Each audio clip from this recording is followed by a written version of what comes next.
আম উঠে গেছে বাজারে, ছোটো ছোটো টিকোলা।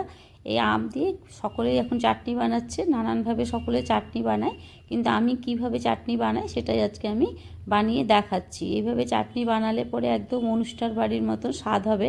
প্রথমে বোটাটাকে কেটে নিলাম, তারপরে খোসাগুলোকে ছাড়িয়ে নিলাম। আমি একটা আম কেটে দেখাচ্ছি কিভাবে টুকরো করব। সব আমগুলোর খোসা কাটা হয়ে গেছে, একটা আপনাদেরকে আমি কেটে দেখাচ্ছি। লম্বাভাবেও কাটা যায়, চৌকোভাবেও কাটা যায়, নিজের ইচ্ছে মতন, কেন এটা পুরো সেদ্ধ করে নিয়ে চটকিয়ে নেব, সেই জন্য যেভাবেই হোক এইভাবে করে কেটে নিচ্ছি আমি। কেটে ভালো করে ভেতর থেকে বীজটা বের করে দিচ্ছি। বীজের খোসাটাও যা থাকবে সম্পূর্ণটা কিন্তু ভালো করে বের করে দিতে হবে। এর ভেতরে দেখুন খোসা আছে, ভেতরে থেকে গেল, এই জন্য ওটা খোসাটাকেও বের করে দিতে হবে। এখন এর মধ্যে গুটি হয়নি, একদমই ছোট্ট ছোট্ট আম কেটে বাদ দিয়ে দিলাম, দিয়ে তারপরে আমটাকে এভাবে করে টুকরো করে কেটে নিলাম। এভাবে টুকরো করে কেটে নিলে খুব ভালো করে সিদ্ধ হয়ে যাবে। আমটাকে সেদ্ধ করে জলটাকেও আমি ফেলে দেবো। ব্যাস, সব আম কাটা হয়ে গেছে, ধুয়ে পরিষ্কার করে নেব আমটাকে। তারপরে এই যে জল বসিয়ে দিয়েছি, জলের মধ্যে আমটাকে দিয়ে দিলাম, দিয়ে একটু নুন দিলাম। নুন দিলে একটু টক ভাবটা কাটবে। তারপরে ঢেকে দিচ্ছি, ঢেকে দিয়ে এটাকে কিছুক্ষণ সেদ্ধ করে নেব। দেখে নিচ্ছি সিদ্ধ হয়েছে কি হয়নি, বেশিক্ষণ সময় লাগে না, কেননা খুব তাড়াতাড়ি সিদ্ধ হয়ে যায়। এবার সেদ্ধ হয়ে গেছে, এবারে জলটাকে একটা ঝাঁকড়ির মধ্যে বের করে ফেলে দেবো, তাহলে টক ভাবটা কেটে যাবে, তাহলে আচার চাটনিটা খুব ভালো মিষ্টি হবে। একটা শুকনো লঙ্কা এতে ফোড়ন দিলাম, সর্ষের তেলে রান্নাটা করছি। এর মধ্যে গোটা সর্ষে দিলাম, সর্ষে ফোড়ন দিলাম, দিয়ে তারপরে ভালো করে ভেজে নিচ্ছি। ভেজে যখন চটপট চটপট করে দেখুন ফাটছে, ভাজা হয়ে এসছে, ভালো করে কিন্তু ভেজে নিতে হবে, তাহলে সুন্দর একটা গন্ধ হবে চাটনির মধ্যে। ভেজে নিলাম, নিয়ে দিয়ে দিলাম আমগুলোকে, দিয়ে ভালো করে নেড়ে নিচ্ছি।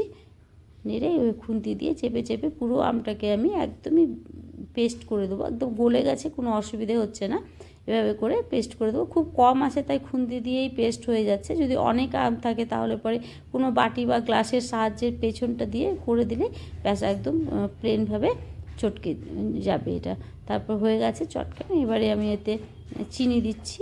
আম যেহেতু একটু টক হবে, একটু বেশ খানিকটা চিনি এতে দিলাম।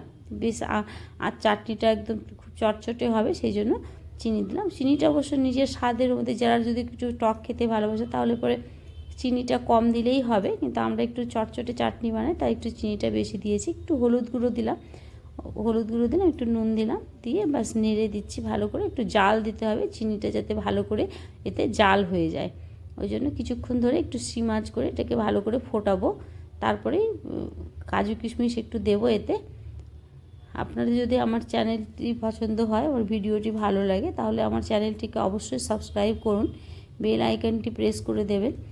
এই যে কাজু কিশমিশটা এবারে দিয়ে দিলাম, একটা লাইক করে দেবেন, বন্ধুদের কাছে শেয়ার করে দেবেন।